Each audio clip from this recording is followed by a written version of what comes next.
Ja, bevor das Unwetter jetzt hier so richtig reinrasselt, zack, versuche ich natürlich nochmal schnell zu zeigen, was denn hier so geht und was ich hier die letzten Minuten Schönes rausgezogen habe am Ladogasee.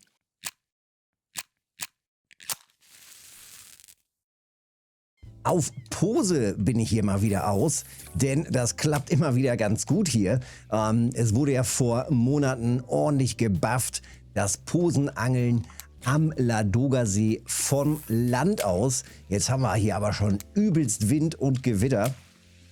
Dementsprechend fliegen hier gerade die Posen richtig hart von Ost nach West. Heißt also, ich muss ein bisschen mehr nach links werfen. Dann treiben sie ordentlich ab. Ja, aber ganz simpel eben hier auch nur in diesen Bereich halt reinwerfen. Und man sieht, es ist auch noch eine ganz gute Frequenz hier. Okay, erstes Rotauge. Das wollen wir nicht haben. Wir wollen hier schön Ripus, Marenen und Co. haben. Oha, der hat aber spät gehakt. Oha, spät gehakt. Und dann doch noch ordentlich Gewicht. Was haben wir denn hier dran? Komm mal ran hier. Eine Seefo. Oha.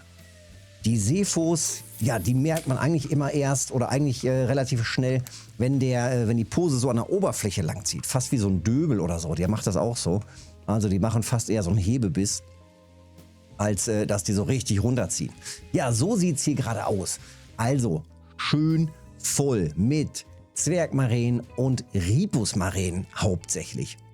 Ladoga-Renke ein bisschen, noch mal ein Rotauge oder auch mal eine Esche oder ein Stint. Also alles, was so Beifänge sind. Aber ich teste ja auch gerade erst, was denn hier noch so geht. Ja, und da jetzt hier gerade das Wetter so mies ist und vor allem auch noch mies bleibt. Also es kommt tatsächlich ganz, ganz schlechtes Wetter, auch die nächsten Tage noch. Viel Wind, das wollen wir nicht. Das hier ist ja noch viel schlimmer. Wir wollen ruhiges Wetter am besten. 2 bis 3 an Windstärke reicht absolut fürs Posenangeln. Ansonsten treibt hier eben auch alles die ganze Zeit weg. Und das macht das Ganze natürlich ein bisschen nervig für den Posenangler. Noch schlimmer das Ganze, wenn der Wind uns entgegenkommt und die Posen die ganze Zeit hier in den flachen Bereich reintreiben. Das tun sie diesmal zum Glück nicht. Aber sie treiben eben von da aus weg, wo ich eigentlich hinwerfe. Und ich glaube, man sieht es auch ganz gut. Es ist quasi hier die Reflexion da einfach rein in den Schatten sozusagen. Beziehungsweise, wenn wir jetzt hier das Auge mal nehmen, so ein bisschen höher, so oben in diesem Bereich würde ich sagen, ja. So ungefähr dahin kann man ganz gut werfen. Das sind vielleicht 10 Meter oder 15 Meter. Ich habe es nicht geklippt. Man hat einfach hier diese Kante, diese Reflexion und da wirft man einfach rein. 1,50 Meter Tiefe. Zack, da ist was drauf. Auf Blau auch gleich. Oh, wieder ein kleiner Stint, okay. 1,50 Meter Tiefe, relativ fein unterwegs hier, denn wir wollen ja hier die Lütten und fein und zarten Fischis. Man kann auch noch tiefer probieren. 1,80 Meter will ich gleich auch noch probieren, aber jetzt kommt gleich erstmal die Nacht und in der Nacht ist es eher ein bisschen ruhiger. Und dann in den Morgenstunden geht es halt wieder richtig schön los. Ich gucke auf jeden Fall, was noch geht. Und ich hoffe, dass das vom Wetter her nicht zu crazy wird. Okay, das hat leider nicht gehakt. Zu verrückt wird. So, werfen wir einfach mal mehr in die Richtung. Das treibt eh gleich wieder rüber. Die nehmen wir auch noch mal eben raus hier. Und werfen noch mal nach. So. Auch so in die Richtung. Passt schon. Genau. Ja, aber die Fische, die lohnen sich halt. Also auch kohlemäßig, gar nicht so schlecht. Ripusmarenen und Co. lohnt sich. Und vor allem, wenn man hier dann eben auch auf die selteneren aus ist. Foxy oder Marene, hoppala, verkehrte. Oder Walambuckelmarene oder solche Sachen. Also das macht dann eben auch richtig Bock. Und die Ripusmarene würde ich sogar sagen, das ist so eine von den Standard, genau wie der Ladoga, die Ladoga-Renke hier. Genau, hier, Ladoga-Renke, da oben in der Ecke ist sie und Ripusmarene, das sind so die normalen. Also die sollten tatsächlich immer mal reingehen und gerade die Ladoga, wenn man da mit einem größeren Haken reingeht, ruhig auch mal mit einem 1er Haken, dann fängt man die auch durchaus als Trophy. Ich bin jetzt hier erstmal mit einem 6er Haken unterwegs, weil ich wissen will, was geht hier rein. Wenn ich jetzt irgendwann sage, okay, Zwergmaräne und Co. brauche ich nicht, will ich nicht, dann gehe ich natürlich mit einem etwas größeren Haken rein und dann kann man die auch so einigermaßen ausschalten sozusagen, darüber, dass man eben den großen Haken hat.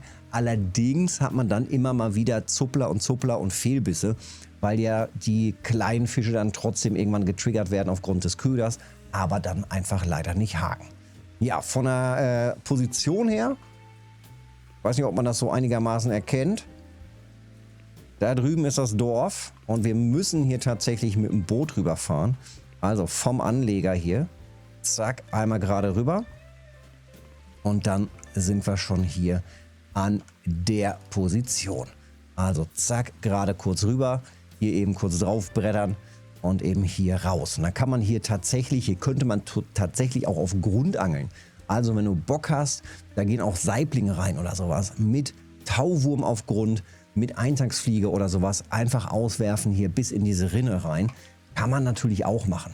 Jetzt, wie gesagt, in der Nacht ist da jetzt nicht so wirklich viel los. Auch hier in der Nacht könnte man natürlich auf die Nachtfische, auf die Quappen oder sowas auch gehen. Also auch durchaus eine Option. Ich werde gleich in den Morgenstunden, wie gesagt, nochmal das Ganze testen. Auf deutlich Tiefe, also 1,80 Meter bis vielleicht, sagen wir mal so 2,50 Meter Tiefe. An der gleichen Stelle.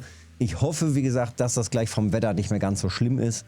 Also, dass wir hier gleich nicht so einen heftigen Wind haben. Hoppala, jawohl. Und direkt einer reingeschossen. Und dass wir dann eben dementsprechend, oh guck, 600 Gramm nochmal. Nochmal gut ein bisschen Cash machen können hier. Mit den Maränen und Co.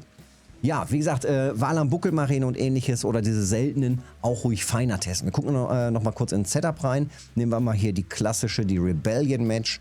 Eine der besten Matchrouten. Schön hier mit den Pluswerten natürlich drauf. Lohnt sich immer zu kaufen, das Teil. Absolut top. 7,8 Kilo Fluorocarbon komplett. Ich angel die Matchrouten meistens ohne Vorfach, eher eben komplett mit Fluorocarbon. Passt ganz gut, muss man nicht machen. Ist auch irgendwie nur eine Bequemlichkeit. Aber ich muss sagen, jetzt seit den Jahren, wo ich das mache, klappt das einfach super. Dazu eben auch noch hier speziell dieses Fluorocarbon. Also hier passt richtig viel drauf oder es ist viel drauf. Es hat eine sehr gute Qualität und hier haben wir 350 Meter drauf. Also nochmal mehr als auf den normalen Spulen und das alleine ist ja schon sensationell. Klar ist es natürlich relativ dick, aber es ist natürlich auch schön transparent, also maximal transparent. Ja, und dann auf einer einigermaßen dicken Rolle habe ich ja trotzdem eben die komplette Spule da drauf. Ja, hier ist sogar jetzt gerade noch ein 1er Haken drauf.